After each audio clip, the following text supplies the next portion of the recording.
श्री गणेशाय नमः। श्री सरस्वते नमः। श्री गुरुभ्यो नमः। जगद्गुरु नरेंद्राचार्य महाराज की जय। सद्गुरु काडसिद्धेश्वर महाराज की जय।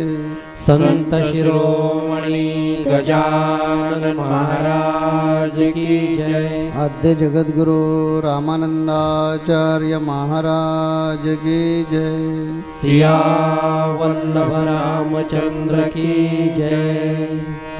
गुरुर्ब्रह्मा गुरुर्विष्णू गुरुर्देव महेश्वरा। गुरुर्साक्षात् परब्रह्म तस्मै श्री गुरवे नमः। सार्थ श्री ज्ञानेश्वरी अध्याय 3। अगा स्वधर्मु हा आपुला जरी का कठीणो जाहला तरी हाची अनुष्ठिला भला देखे। येरू आचार जो परवा तो देखता किरवरवा परी आचार तेने आचरावा आपुलाची। साने शूद्र घरी आघवी पक्वाने आहाती बरवी ती द्विजे केवी सेवावी दुर्बळू जरी जाहला। हे अनुचित कैसेनी कीजे आग्रह केवी चिजे अथवा इच्छिले ही पाविजे विचारी पा।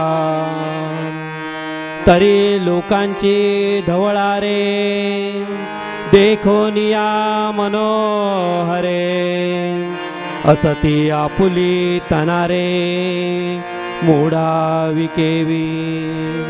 पुंडलिक वरदे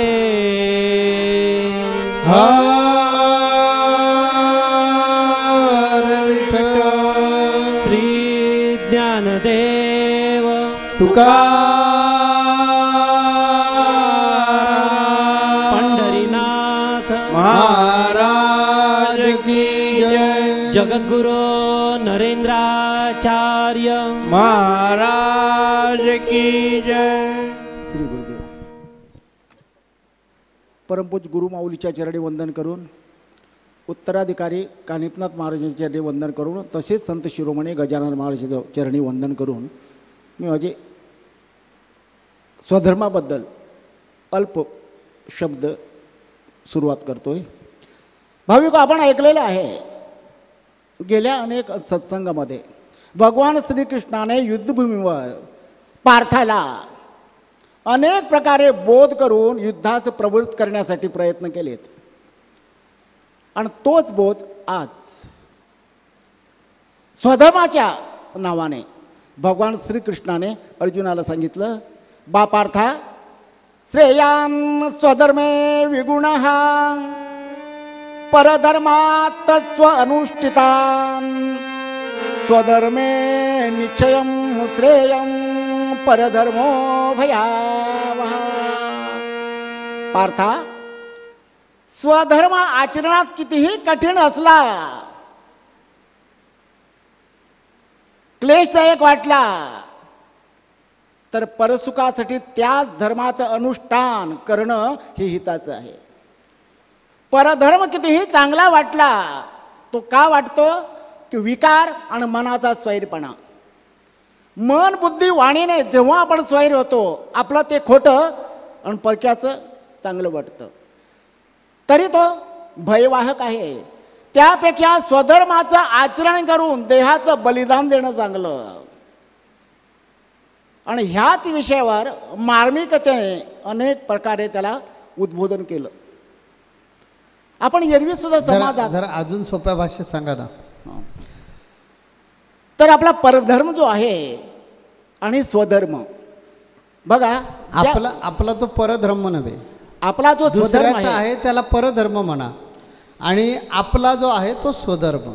आपला स्वधर्म, दुसऱ्याचा जो धर्म आहे तो आपल्यासाठी परधर्म आहे.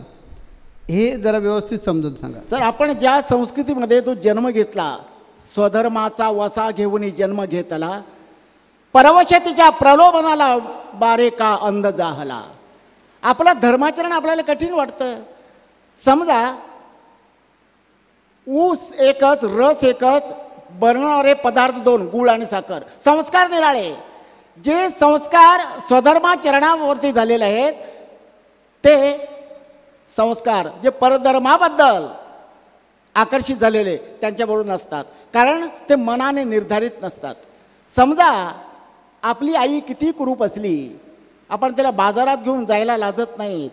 आपली बायको किती कुरूप असली, तिच्याबरोबर संसार उपभोग घेणं हे अति महत्त्वाचं असतं. पण परवशतेच्या आमिषाला बळी पडून स्वतःचं खोटं म्हणून परधर्माचा स्वीकार केला, इहलोकी आणि परलोकी आपल्याला कधीच सुख मिळत नाही. म्हणून स्वधर्माचं आचरण करायचं असेल, स्वतःची छत्री असली कुठेही नेता येतं ना, मारलेली छत्री असली नेता नाही येणार. तर स्वतःची छत्री असा तो प्रकार आहे.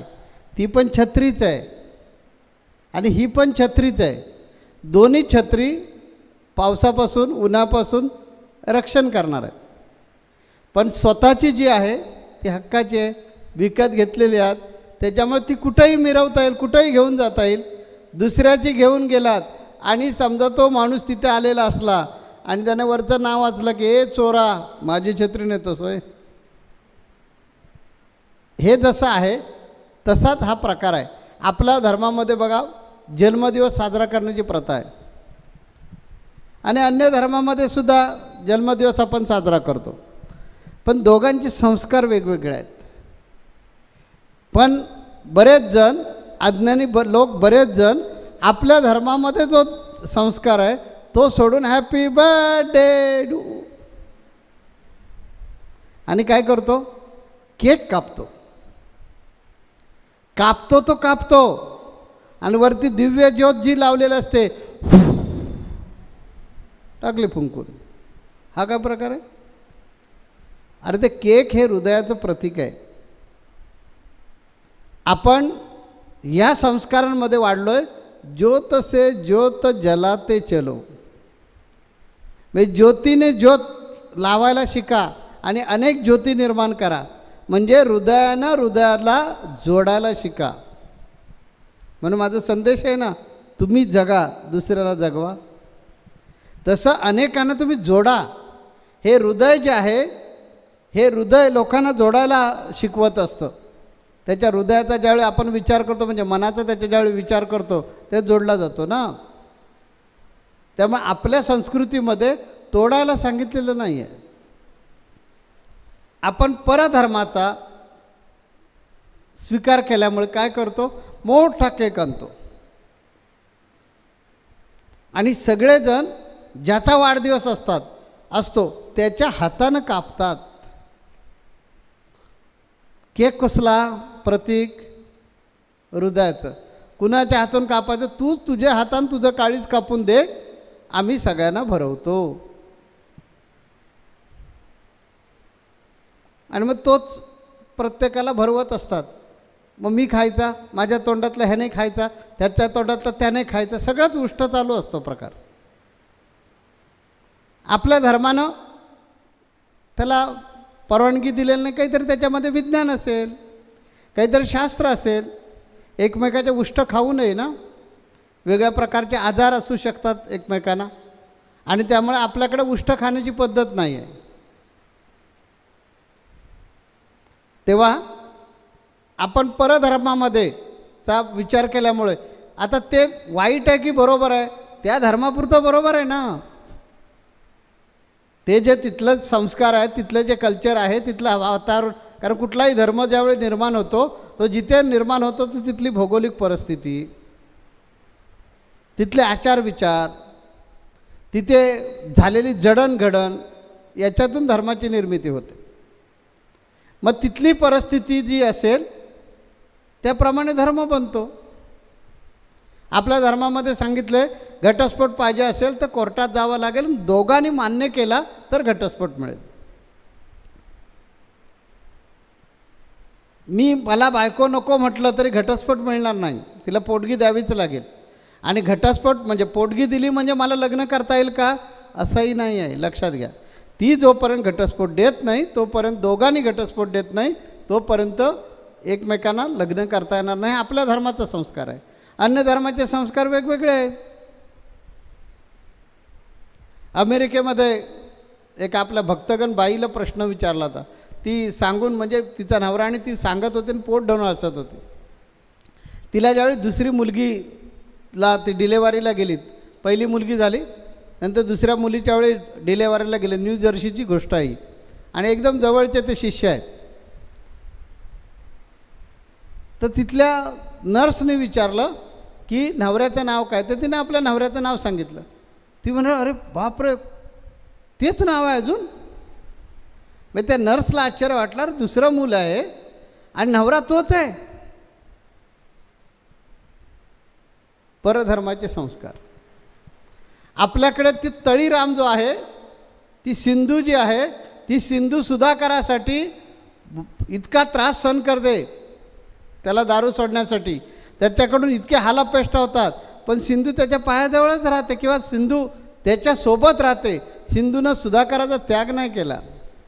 त्या नर्सनी काय विचारलं की दुसरं बाळंतपण नवरा तोच आहे. आश्चर्य आहे. मग तिच्या दृष्टिकोनातून हे दुसरं बाळ जे आहे ते दुसऱ्या किंवा तिसऱ्या नवऱ्याचं असायला पाहिजे. मग तू बाई इतके वर्ष एका ह्या पुरुषावर राहतेच कशी? तिथल्या वातावरणाप्रमाणे, तिथल्या संस्काराप्रमाणे तो प्रश्न बरोबर आहे. तुम्हाला तो प्रश्न आवडला का? आवडेल का? नाही आवडणार. का नाही आवडणार? तुमचे संस्कार वेगळे, तुमच्या धर्माचे संस्कार वेगळे. की नवरा हा परमेश्वर आहे आणि त्याच्याबरोबर किमान 7 जन्म तरी गेले पाहिजेत, असे तुमच्यावर झालेले संस्कार आहेत. तिकडे तसला संस्कार नाहीत ना. तिथे ते संस्कार नसल्यामुळे त्या नर्सला आश्चर्य वाटलं आणि ती आश्चर्याने विचारते की हे जे आता बाळ आहे त्याचा बाप कोण? तर तो जो कोण आहे त्याचं नाव सांगितलं. मग ते रजिस्ट्रेशन पूर्वी त्याच हॉस्पिटलला झालं होतं ना, पहिली डिलेवरी तिथंच झाली होती, त्या दोघांचीही नाव होती. त्यामुळे त्या बाईला आश्चर्य वाटलं. माय गॉड म्हणाले हे काय प्रकार आहे, हे दुसरं बाळ आणि नवरा तोच. आता कळलं असेल की दुसरे परधर्माचे जर संस्कार स्वीकारले तर त्याचे परिणाम काय होतात. परधर्म हा आपल्यासाठी कधी योग्य नाही. तुमचा जो धर्म आहे, तुम्ही ज्या धर्मामध्ये जन्म घेतलेला त्याच धर्माशी तुम्ही प्रामाणिक राहिलं पाहिजे. कारण तुमची जडणघडण, तुमच्या पूर्वजांची जडणघडण तिथे झालेली, तुमच्यावर संस्कार तिथे झालेत. त्यामुळे अर्धवट करायला गेलात की फजिती होते. म्हणून काही अर्धवट करू नये. जे आपल्या धर्मानं सांगितलं ते विचार करून सांगितलं. नाही ना मग आमच्याकडे हॅपी बर्थडे डू यू वगैरे हे का नाही? तर आपल्याकडे पण वाढदिवस जो साजरा करायचा आहे तो सांगितलं आहे वाढदिवस साजरा करा आणि 2 ज्योती, 2 निरांजनं घ्या, 2 ज्योती करा आणि त्याला ओवाळा. एक त्याचे ज्योत आणि एक तुमची ज्योत, अशा 2 ज्योती एकत्र जोडा आणि ओवाळा आणि त्याला दैदिप्यमान करा, त्याला आशीर्वाद द्या की तू मोठा हो, यशस्वी हो, पराक्रमी हो. आणि त्याला गोड काहीतरी खायला द्या. त्याला त्याच्या डोक्यावर अक्षता टाका, त्याला आशीर्वाद द्या.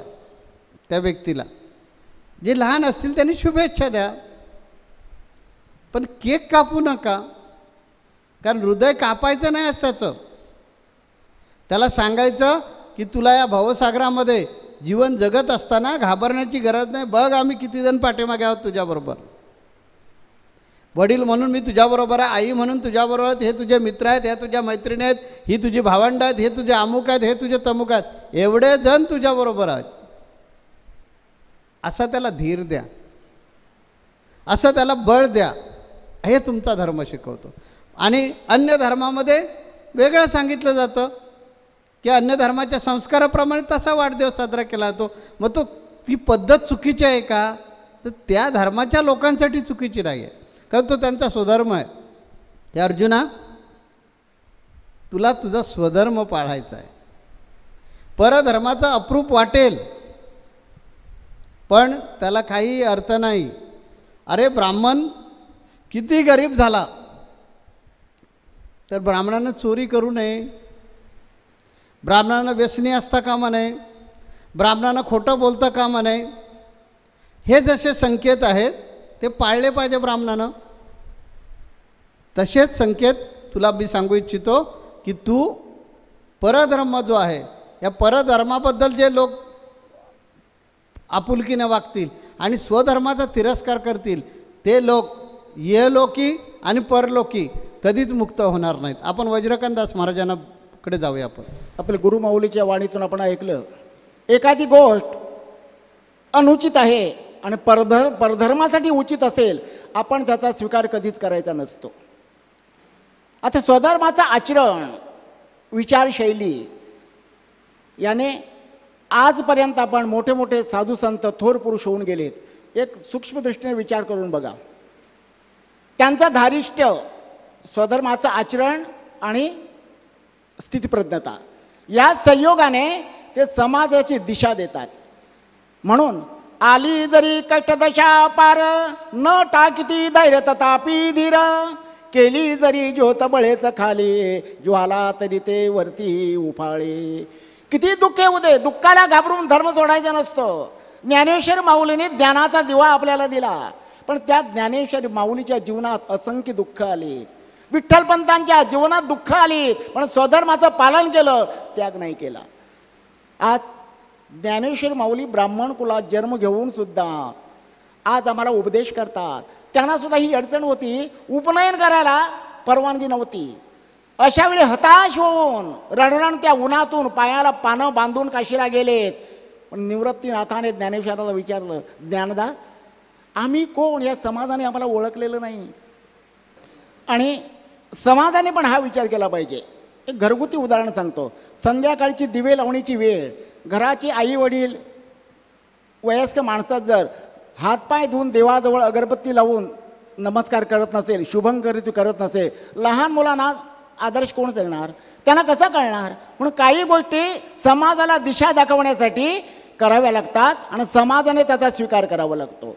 जेव्हा समाज स्वीकार करतो तो स्वधर्म मनाला आनंददायी प्रसन्नकारक होतो आणि दुःख असलं तरी त्यांच्याकडून प्रसन्नतेने असे बोध केले जातात. म्हणून एका काव्यात आपण बघूया. स्वधर्माची ज्ञान ज्योत उजळा अंतरी, स्वधर्माची ज्ञान ज्योत उजळा अंतरी, धर्म बोध करी आम्हाही ज्ञानेश्वरी, धर्म बोध करी आम्हाही ज्ञानेश्वरी. स्वधर्माची ज्ञान ज्योत उजळा अंतरी, स्वधर्माची ज्ञान ज्योत उजळा अंतरी, धर्म बोध करी आम्हाही ज्ञानेश्वरी, धर्म बोध करी आम्हाही ज्ञानेश्वरी. स्वधर्माची कास धरता, व्यर्थ नको मनी दुःख हंता. स्वधर्माची कास धरता, व्यर्थ नको मनी दुःख हंता. दुःख भोगुने ज्ञानेश्वर हे प्रसन्न अंतरी, दुःख भोगुने ज्ञानेश्वर हे प्रसन्न अंतरी, धर्म बोध करी आम्हाही ज्ञानेश्वरी, धर्म बोध करी आम्हाही ज्ञानेश्वरी, धर्म बोध करी आम्हाही ज्ञानेश्वरी. स्वधर्माच्या सुगम पथावर भोगुनी दुःख क्लेश निरंतर, स्वधर्माच्या सुगम पथावर भोगुनी दुःख क्लेश नंतर नाही ढळले पांडव त्यांचा कृष्ण कैवारी, नाही ढळले पांडव त्यांचा कृष्ण कैवारी. धर्मबोध करी आम्हाही ज्ञानेश्वरी, धर्मबोध करी आम्हाही ज्ञानेश्वरी, धर्मबोध करी आम्हाही ज्ञानेश्वरी. संभाजीचे अमर बलिदान यवना पुढतीन झुकविली मान. संभाजीचे अमर बलिदान यवना पुढतीन झुकविली मान.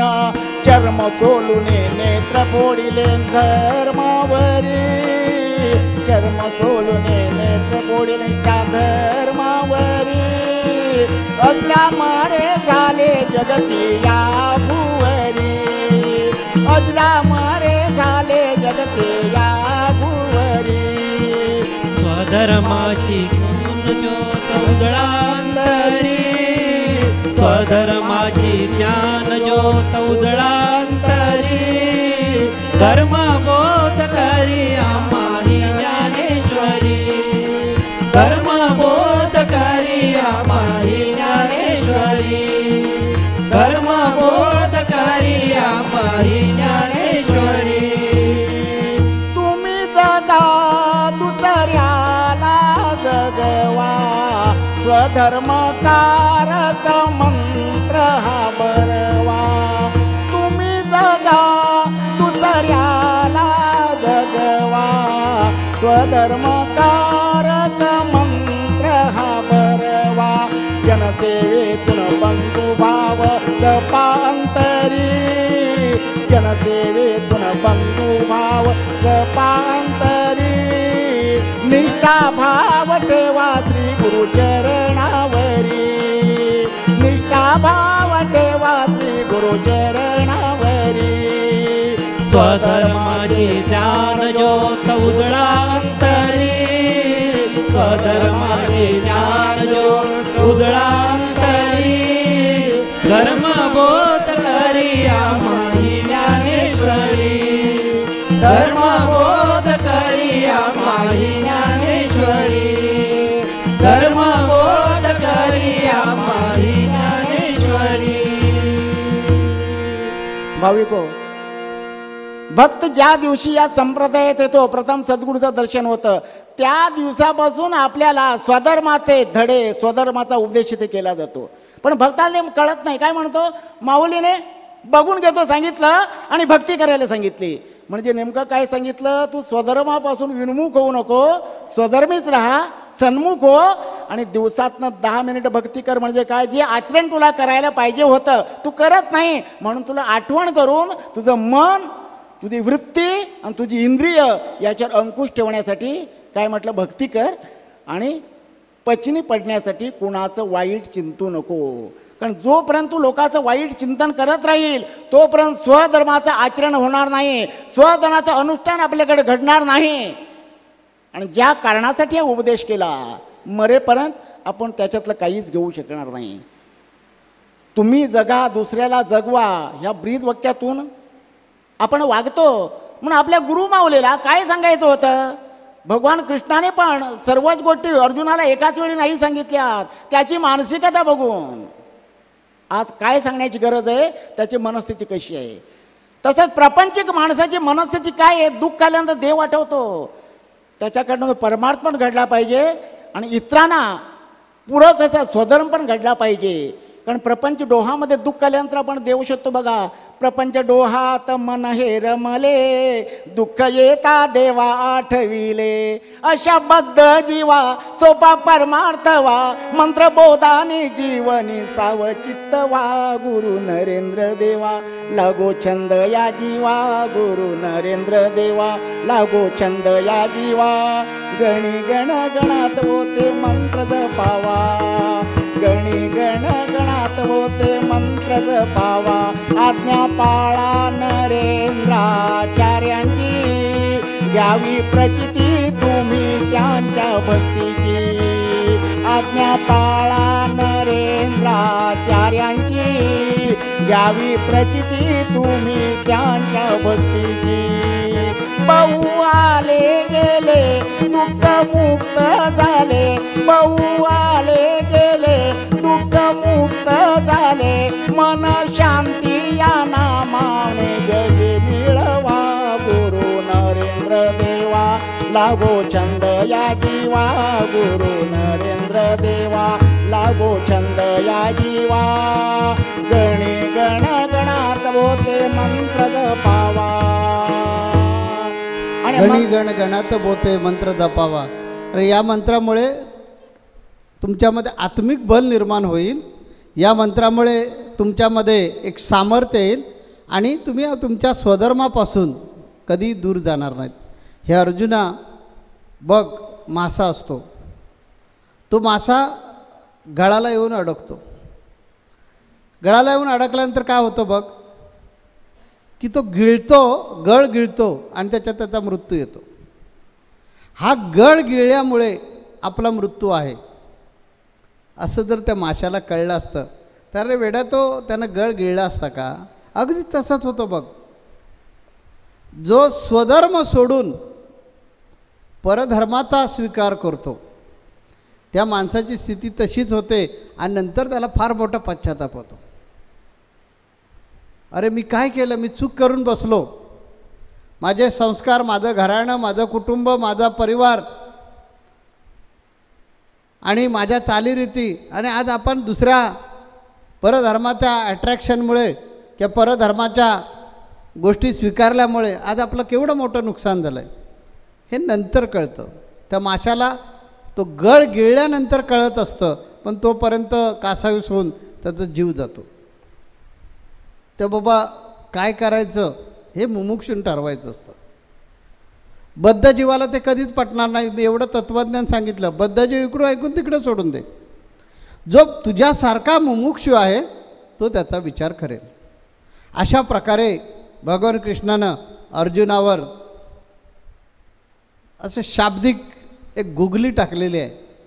आणि इथे मात्र अर्जुन काय करतो, भगवान कृष्णाला म्हणतो, देवा तुम्ही हे सांगताय मला सगळं पटतंय, तुम्ही सांगताय मला सगळं पटतंय, पण मला आणखीन काही प्रश्न विचारायचे आहेत. तुमची परवानगी असेल, तुमची अनुज्ञा असेल तर मला प्रश्न विचारायला द्या. ते आता भगवान कृष्णही खुश झालेले आहेत, कारण इतक्या वेळामध्ये म्हणजे इतका वेळ गेला आहे वेगळ्या प्रकारे समजून तरी अर्जुन तयार होत नव्हता.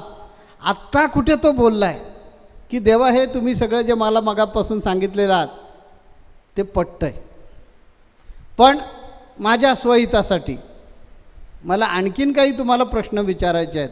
त्या भगवंत मनामध्ये सुकावलेले आहेत आणि ते आता अर्जुनाला काय करतात, परवानगी देतात प्रश्न पुढचे विचारायला, की अजून काही उपदेश करून अर्जुनाला निरुत्तर करून त्याला युद्ध करण्यासाठी त्याच्यामध्ये वीरश्री कशी निर्माण होईल ते प्रयत्न करतात. हे पाहणं अत्यंत उत्सुकतेचा विषय आहे आणि तो उत्सुकतेचा विषय तुमची पण उत्सुकता ताणली पाहिजे, कारण इथेच भक्तीचा जन्म होतो.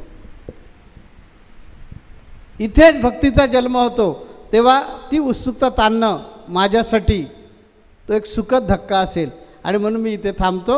रविवारी पुढच्या आपण भेटूया. जगद्गुरु नरेंद्राचार्य महाराज की जय. सद्गुरु काळसिद्धेश्वर महाराज की जय. संत शिरोमणी गजानन महाराज की जय. आद्य जगद्गुरु रामानंदाचार्य महाराज की जय. सिया वल्लभ रामचंद्र की जय.